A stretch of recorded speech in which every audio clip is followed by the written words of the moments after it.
Welcome to the Predictable Revenue Podcast, where frontline sales leaders teach you how to build and scale an outbound sales team.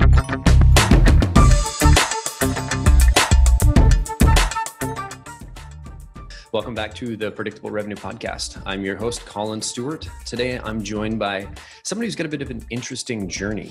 We're going to talk about how they started out, how Sumo started out with inbound.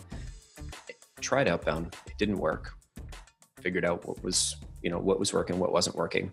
Decided to give it another try, and now it's driving a ton of growth. I'd like to welcome Anton Sepetov to the podcast. Thanks for joining us today, Anton.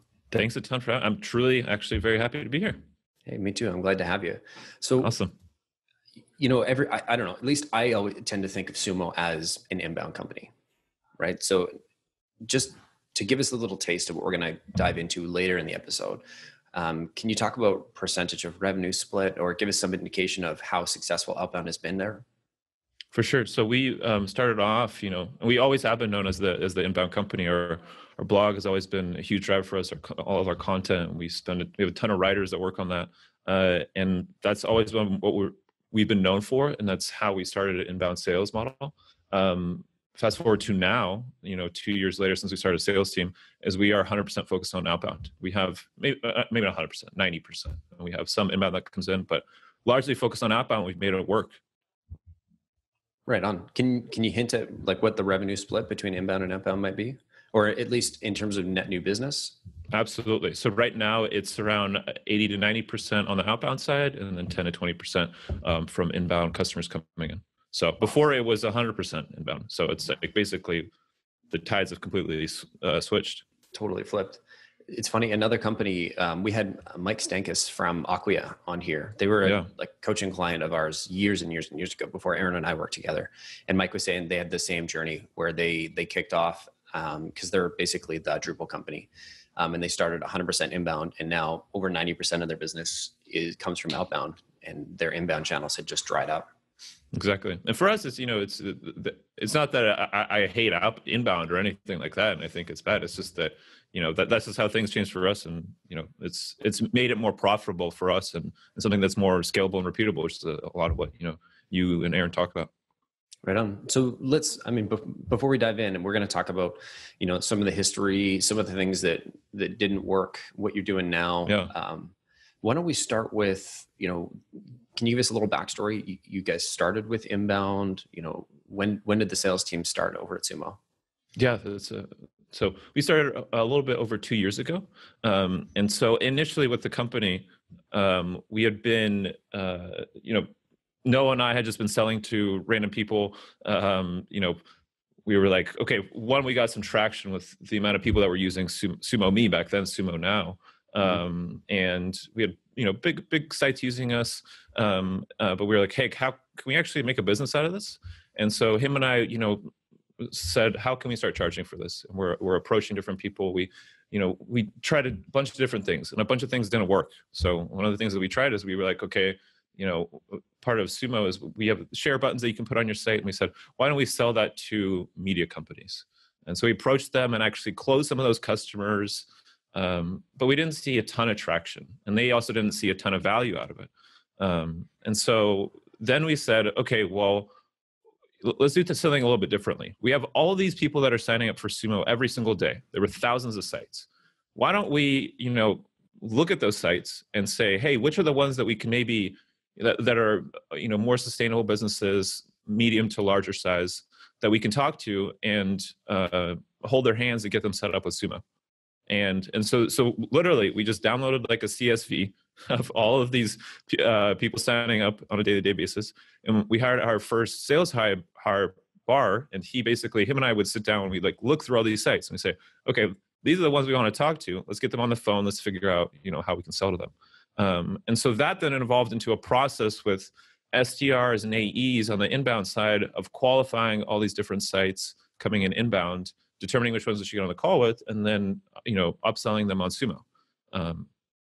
And so that's how we started. And there definitely saw some success there, right? Because we were able to bring in the more inbound revenue than these sites were just sitting there and not actually upgrading to a paid plan.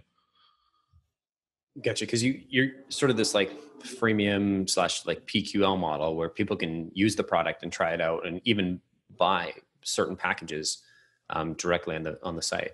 Exactly right. Gotcha. And so what you were selling was more of a larger package geared towards larger businesses, basically. Yeah, a bit. Yeah.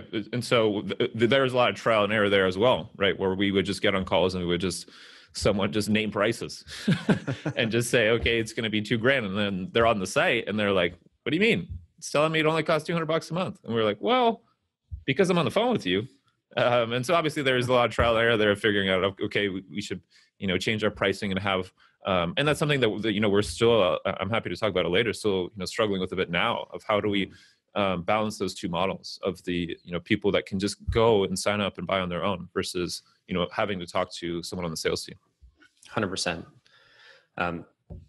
Yeah, it's a really real tough area to try and figure out where do you put the pricing, gates, if you want to call them that. Exactly. Where do we bucket the different features, and what's the trigger for bumping somebody up to the next one? It's especially hard when you have an existing user base as large as Sumo does.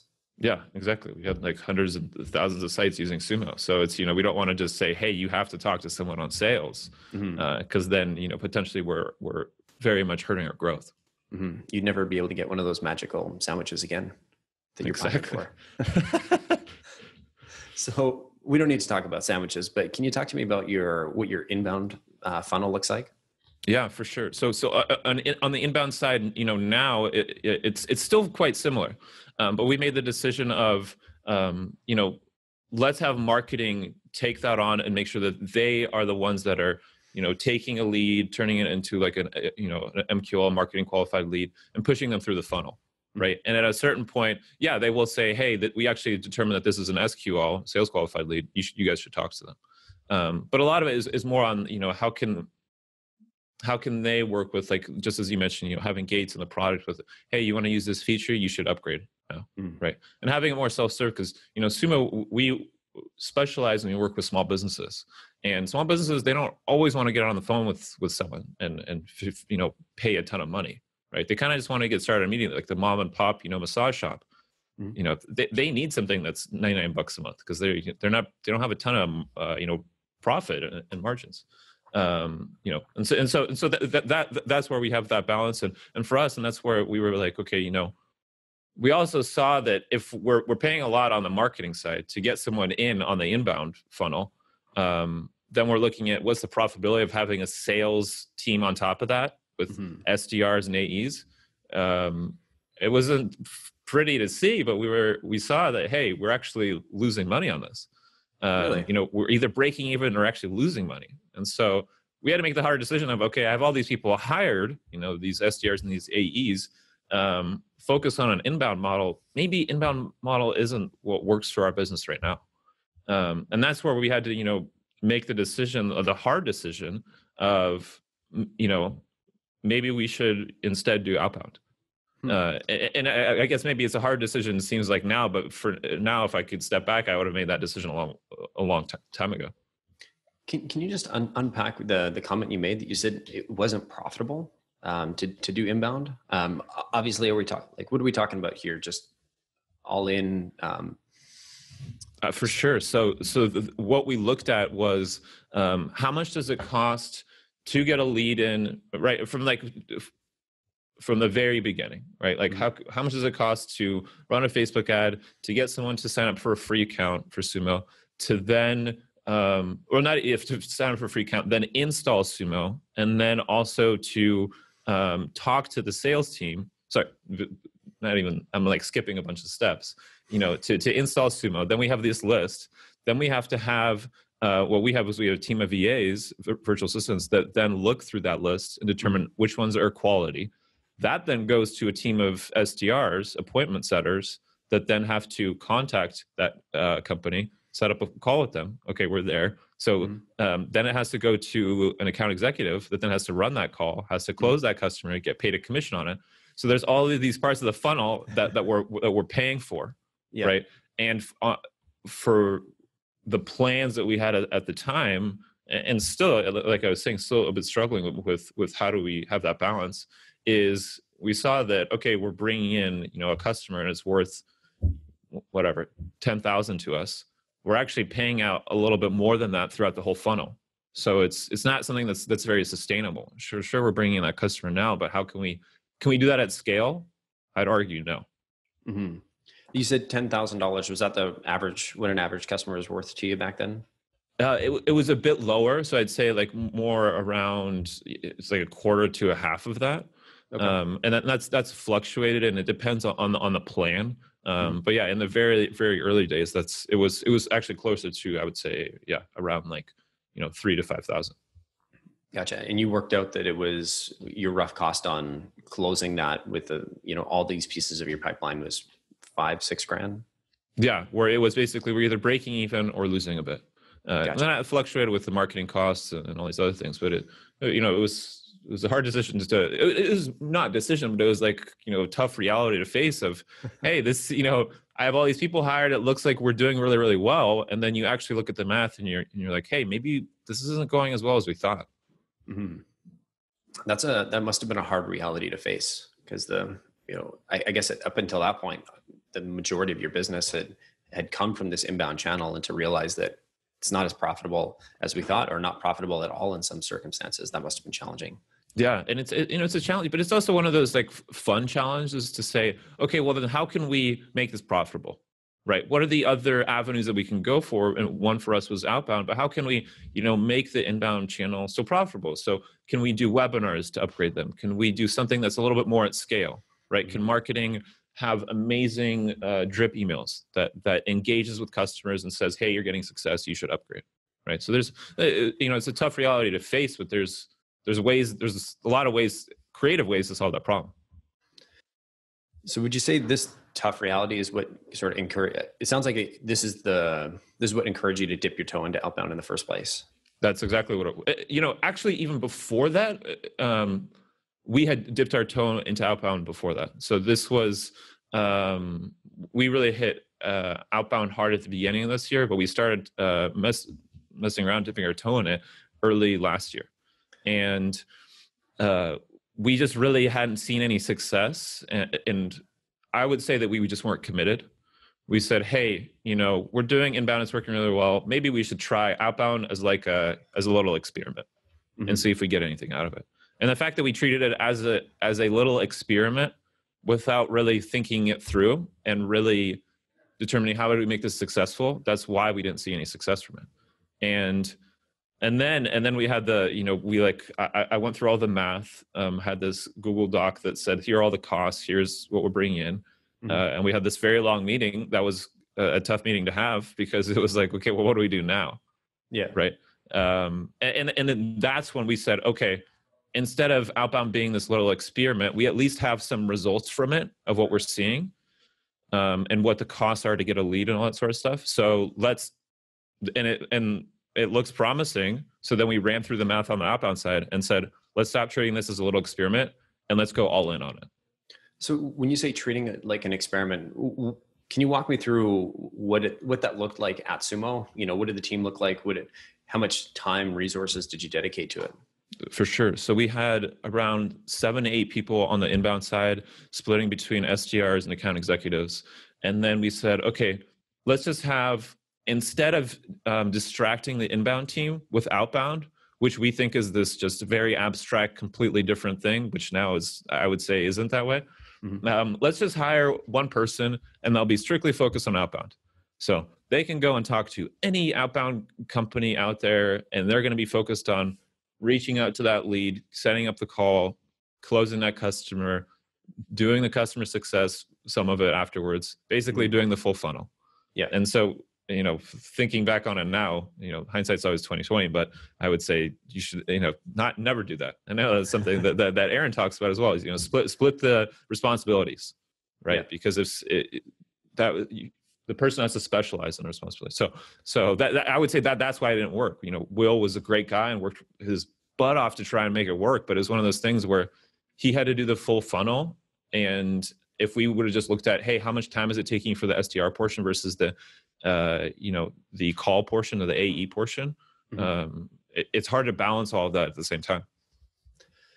And So you hired Will to do outbound. What did his support look like? Because, and I'll tell you why. I'm asking because I'm just sort of selfish.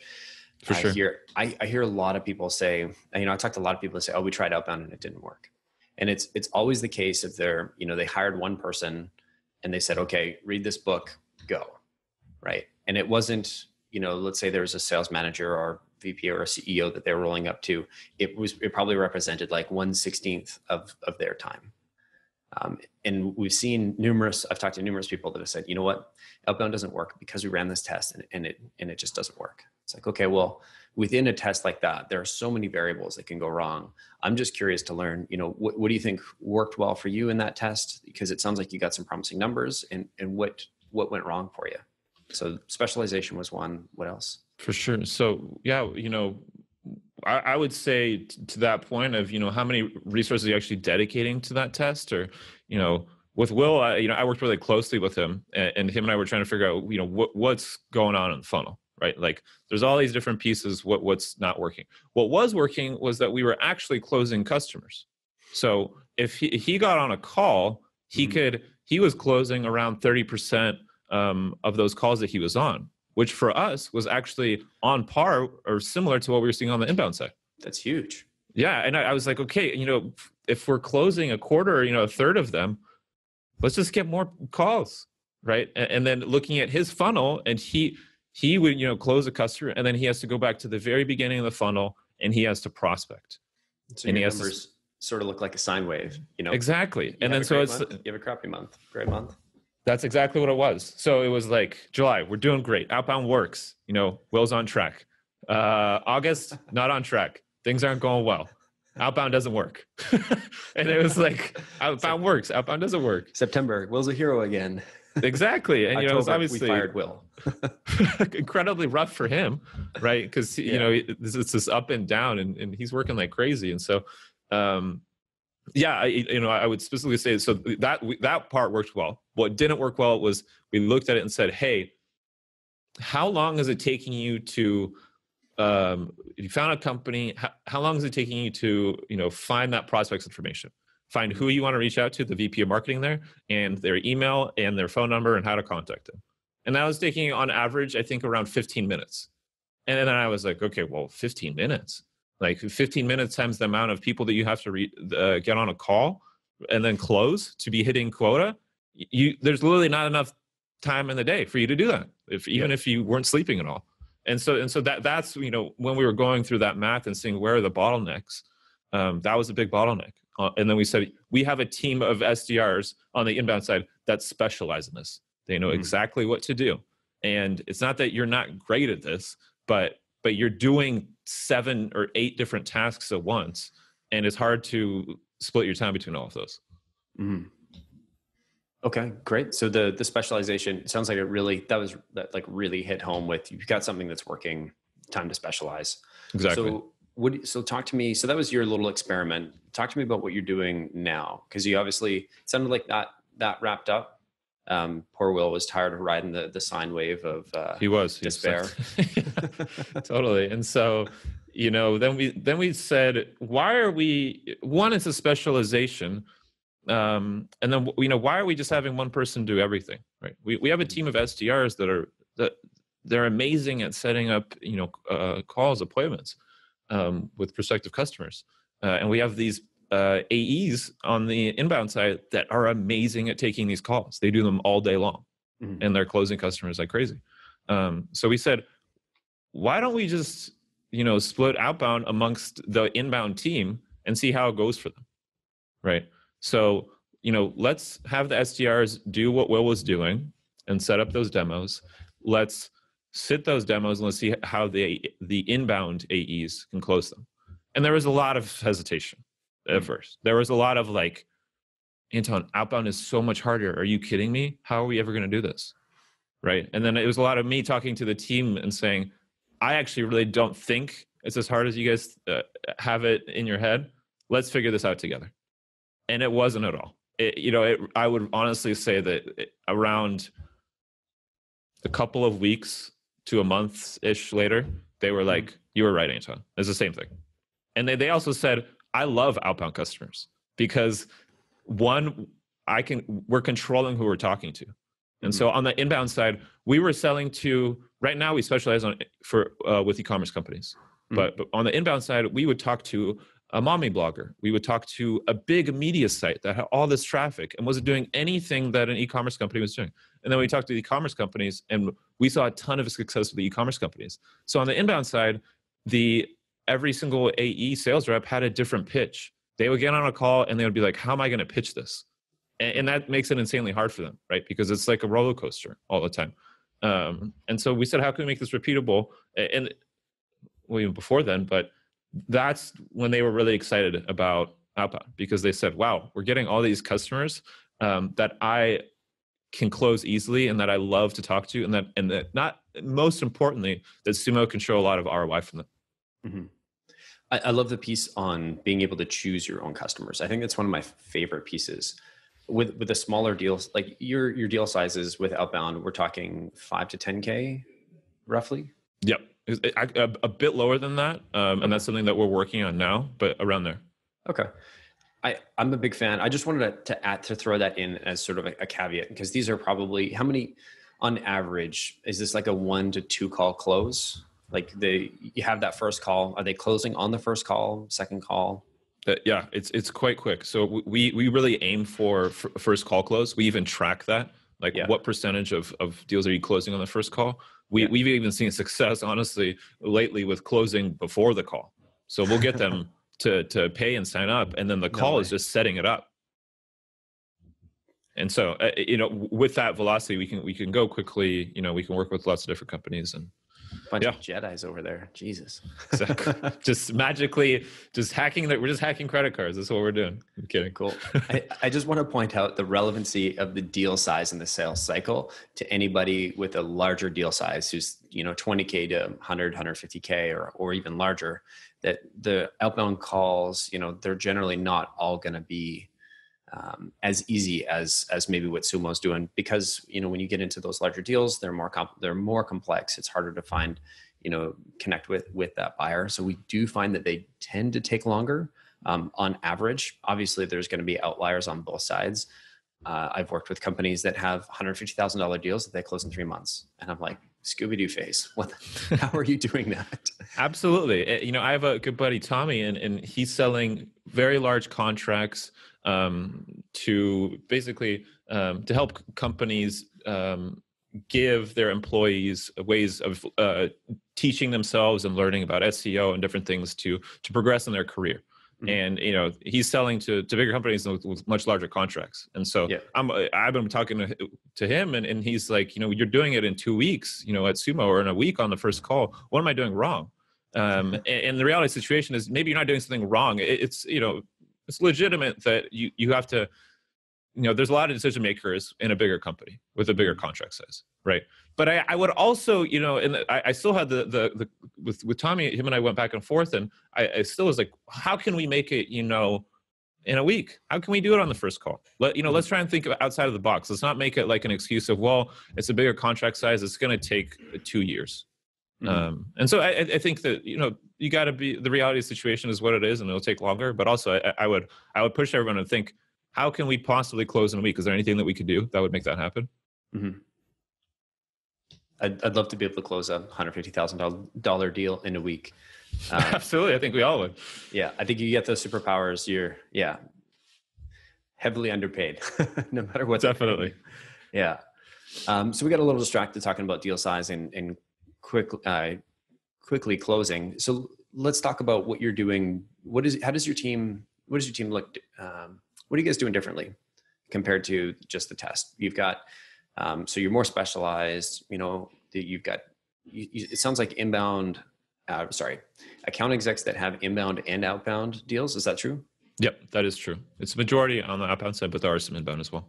Gotcha. And you see inbound, outbound sort of about the same close rates. Yes, so we, as we were thinking about outbound, and we were projecting that, the call to close is going to be lower, the lead to a call, lead to demo is going to be lower.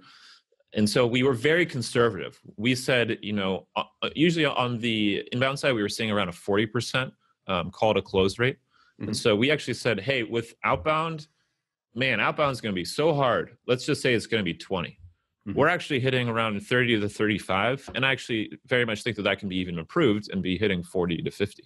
And so, so yeah, it's still just this mentality of, outbound so much harder. I strongly now think it's if you can legitimately provide value to who you're talking about, if it's on the inbound side or the outbound side, and you can show them ROI and you can see why it makes sense to work together, what's the difference in inbound versus outbound, right? One may know you because you came to your site first, but if you can legitimately provide value and it makes sense to work together, then you should work together. I agree. I think with the larger deal sizes, the variable that matters is sometimes timing, especially when you get into six-figure deals. We're talking about budgets and sign-offs and moving that sort of cash around. But totally, and it depends on the technology that's currently in place, and are we replacing it, right? That's the other pro for us is that we're not replacing a technology, so timing doesn't matter. Like the contract doesn't have to end. We're on top of their current technology, and that's the way to do it for sure. So let's talk about the numbers. Can you share some of the numbers your outbound teams hitting currently? Yeah, absolutely. So we now bring in around 50% of total on the outbound side, 50% of total revenue, new recurring revenue from the company as a whole. Woo! Yes, let's get to 100. That's amazing. Yeah, it's super, super exciting. Starting the sales team a little more than 2 years ago, as I said, we bring in zero. There's no one doing it. And so with the inbound, we were bringing in around 20 to 30% of total. And now just strictly focus on outbound. It's 40, 50% of total new recurring revenue. Wow. And so let's walk through the metrics for the individual teams. Like if we break it down, what does the top of the funnel look like? What does the bottom of the funnel look like? Absolutely. So for us, right now, we spend a lot of time talking about pricing, and deal size, because it is very important. It's something that's super, for us, because our deal size is low right now, we have a lot of volume. And we have too much volume. We have so much volume that we're at the point where we could potentially, I know, first world problems, but is that we could potentially run out of customers to close and to talk to. And so in terms of, for the SDR and the AE side, we, on the SDR side, their quota is around 75 to 100 calls set up and sat a month. Wow. So yeah, there's a lot. They got to be doing a couple a day, and those are all outbound. And how many dials do you think they need to make a day in order to hit that? They don't do any dialing. So currently it's all automated through email. Okay. So that's something that we've been thinking about, and potentially what if, we can automate the dialing part and maybe get higher, lead to call rate by cold calling. But right now it's just all done through email. And then what is the lead to call booked rate on that? It's around 3 to 5%. Wow. That's pretty nice.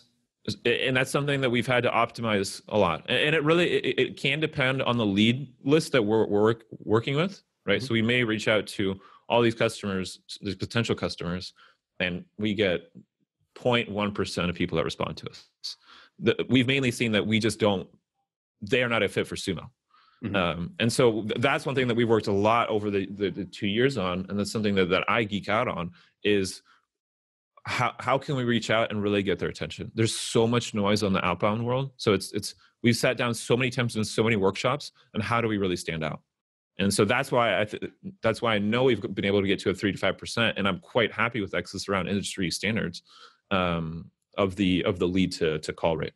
Perfect. So 3 to 5% lead to call, and then is that so? Your SDRs are your SDRs taking the first call, or are they just booking the first call? They're just booking the first call straight to the AE. Yep. Perfect. Okay, so 3 to 5% on that, and then what did you say your close rate was on these calls? About 30%. 30 to 35, just on outbound. Right on. Cool. How big's the team now? The team is 10 people. So we have 3 SDRs, 1 sales op, and then the rest are AEs. Right on. And I guess what's the like, it sounds like you've got the system. You spend a lot of time dialing it in. Nothing's ever perfect, especially for, those of us that like to keep pushing. Totally. So what are some of the challenges that you're struggling with now? What haven't you figured out yet? Yeah. So I'll go back to, just because we already spent some time talking about it, is really on the deal size. And for us, that struggle there is self-serve versus, that sales team model. And so in the past, we would just, like we mentioned, right now you can go on sumo.com, you can set up Sumo for free, you can start using it, and then you can actually purchase on your own. And that's a very attractive model, right? You and I have talked about, with Slack, when they first started, Stuart Butterfield was I remember very clearly him saying, I don't want salespeople. They have salespeople now. Mm-hmm. But he was more saying, I think it's faster that we can grow through word of mouth and through virality. And so it's looking at that, and you say, oh, well, I want to be like Slack. We should just do that. And so that's part of it. I also mentioned earlier, with small businesses, we want them to be able to sign up on their own, right? They're not all going to want to get on a call.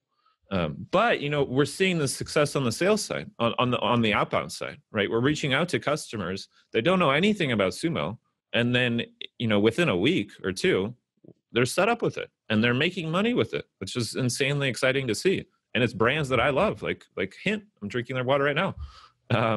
And so it's, how do we balance that, right? Mm-hmm. How do we make it so that we can have a price point, a model where a small business can sign up on their own, while at the same time we have this outbound model that is reaching out to maybe a little bit larger companies, but that we can charge a bit more. And for us, that's really just determining what additionally can we provide in the service, in the product, that makes it so that they would want to pay at a $10,000 a year, $15,000, $20,000 a year. And we're not trying to get to the point where we're selling to Coca-Cola, but yeah, I would say that's our struggle right now. That's fair. It's always a challenge where, like we talked about earlier, where do you put these gates? How do you define, what the free product, should be, what the small, medium business product should be, and what the enterprise product is, that we're going to sell, or whatever you want to call it, to, exactly. These mid-sized businesses that our outbound team is going to, close hand to hand. Because if you set that too low, you run into the problem that you guys hit before, where it's not profitable for us to have these salespeople to do inbound or outbound. Yep. So yeah, it's a fun challenge that you have. And I think the scope of the pricing conversation is probably maybe a little bit outside this podcast, but if there's anybody, on the call or listening on the podcast that has experience with pricing, Anton, what's the best way for them to get in touch with you? Anton@sumo.com. Fix everything. Fix my problems for me. Any last piece of advice for anybody that's, either testing outbound as a channel or thinking about testing outbound as a channel? I think the biggest thing is, learn from our mistakes, and don't be so afraid, and don't think that outbound is so different. It really isn't. And the things that really excite me about outbound are, like we've mentioned, we can work with the customers that we want to. The biggest thing even before that to me is that the sky's the limit. Like there's so many, there's 30, 50 million small businesses out there that should be using Sumo. I want all of them to be using Sumo, right? Mm-hmm. If I'm just sitting there and absolutely talking as a VP of sales, mm-hmm. If before we were just relying on the inbound side. So, I was a bit like, well, how, what can I do? It's like I have my hands tied, right? Mm-hmm. Am I just going to sit down with the VP of marketing and just yell at him and just say, I need more leads. I need more leads. I need more leads. And I want the good ones too. Give me only the ones that are going to close. Exactly. Right. Give me the e-commerce company with this amount of employees. And he's like, well, how am I going to do this? How am I going to make this, bring these in through ads or through content or whatever it is? And so, that's really where I was like, how can I take things into control in my own hands? Mm-hmm. And that's what I love about it now is that we control the full funnel. And, we're, can manifest our own destiny. If we want to bring in, however much in recurring revenue, how can we make that happen? And so really, we had this stigma of outbound is so much harder, and it's not. And I'm not saying if inbound is working really well, continue it, and we still do it as well, right? We're not saying that inbound is It depends. It depends, I think, on the business structure. But I was able to get out of that mindset. That outbound is so hard. I was able to get my team out of that mindset. And now, it's like I said, we're bringing in 50% of total company revenue just on outbound. And we're still figuring out a lot of things, which I see will make it even more scalable and more repeatable. It sounds really exciting. And I think we'll have to have you back on the show, in a year to check in on and see what the changes that what are the changes that you've made to help get it there. Hopefully I'm not living on the streets of San Francisco in a box. There you go. Yeah. No grass in that city. It'd be hard to live out on the streets. You're literally on the streets everywhere you go. Cold sidewalk. Yeah. So we've got one last sort of surprise segment that we've started doing lately. It's called Cold Call Me. So it's optional. But if you want to get a pitch in for Sumo, you can cold call. We can role play a cold call. What do you say? Let's do it. All right. So you do the ring, ring. I'll answer and go. Okay. Ring, ring. Hello, this is Collin. Hey, Collin. It's Anton from Sumo. Do you, by any chance, I don't know if I have to keep. Do you run an e-commerce company? Or do you sell anything online? Yeah, we sell lots of stuff online. What do you guys sell online? Specialty lingerie for dogs. Specialty lingerie for dogs. Wow, I don't have a dog, but very niche business. Very niche, but people love their dogs, and I'm sure they'll spend a lot of money on it. Great. So, what if I told you, that they're looking at the site right now? They're actually what's the URL of the site, Collin? It's freelydoggies.com.biz.gov/awesome. Got it. Well, I don't know if I'll be able to type in all of that just right now. But looking at the site, what I'd love to do is, I'm not just here to sell you something, but I'd love to check out your site and see how you guys are doing. We do really, really well at is we work with tons of e-commerce companies like Hint, This Water, Bulletproof Coffee, and a bunch of others, and we help them make more money off their site. Because I guarantee there's ways that you're losing customers, and you're not getting as many dogs and lingerie. So let's get more dogs and lingerie. So let's do this, Collin. I'm gonna look at your site, and we can set up another call, and I can hopefully, if you guys are doing everything great, then maybe we don't need to talk. But if there's a couple ways that I think that you guys can improve conversions and sell more lingerie, then we should chat. How does that sound? That sounds great. Awesome. Cool. Thanks for coming on the show today, Anton. This has been fun. Awesome. Thanks a ton, Collin. Appreciate it. All right, man. See ya. Bye.